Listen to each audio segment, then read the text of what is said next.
Freedom of speech के नाम पर अगर नफ़रत फैलाई जाए तो क्या स्टेट का चुप रहना वाजिब है? इस सवाल का जवाब है कर्नाटका का नया hate speech law. Karnataka government ने एक नया बिल इंट्रोड्यूस किया है, Karnataka hate speech and hate crimes bill 2025। अब सवाल ये है, आखिर ये लॉ लाया ही क्यों गया?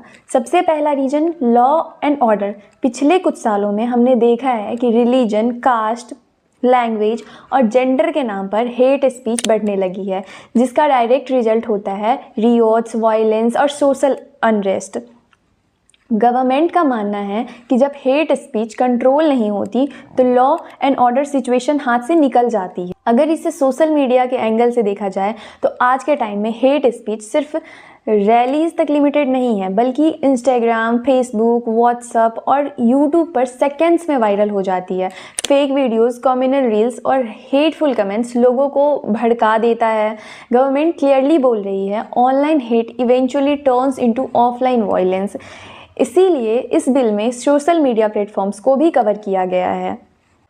Y existing laws were not enough. पहले पुलिस आईपीसी के सेक्शंस यूज़ करती थी, 153A, 295A, 505 जैसे सेक्शंस, लेकिन प्रॉब्लम ये थी कि डेफिनेशंस क्लियर नहीं थी। सोशल मीडिया केसेस में कन्फ्यूज़न होता था और कन्विक्शंस रेट काफ़ी लो था। इसलिए स्टेट को एक सेपरेट, स्पेसिफिक और स्ट्रिक्ट लॉ की ज़रूरत महसूस हुई।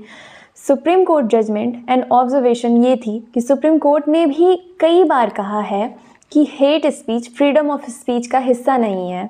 इसका एक केस भी मैं आपको एग्जाम्पल के तौर पे देती हूँ। प्रवासी भलाई संगनाथन केस में कोर्ट ने बोला हेट स्पीच पब्लिक ऑर्डर और यूनिटी के लिए सीरियस थ्रेट है। अमीश देवगन केस में सुप्रीम कोर्ट ने क्लियर कहा कि फ्रीडम ऑफ स्पीच एब्सोल्यूट नहीं होती और हेटफुल स्पीच पर रीजनेबल रेस्ट्रिक्शंस लग सकते हैं। कोर्ट ने स्टेट्स को ये भी कहा था कि हेट स्पीच के लिए इफ़ेक्टिव लॉज बनाना स्टेट की रिस्पॉन्सिबिलिटी है। कर्नाटका का ये बिल उसी डायरेक्शन में एक स्टेप माना जा रहा है। ये लॉज ना इसलिए नहीं लाया गया ताकि लोग अपनी बात ना रख पाए, बल्कि इसलिए लाया गया है ताकि नफ़रत के नाम पर वायलेंस ना हो और सोसाइटी में पीस और हार्मनी बनी रहे। आपका क्या ओपिनियन है? क्या ये लॉ ज़रूरी था या फिर फ्रीडम ऑफ स्पीच पे इफ़ेक्ट पड़ेगा? कमेंट में ज़रूर बताना।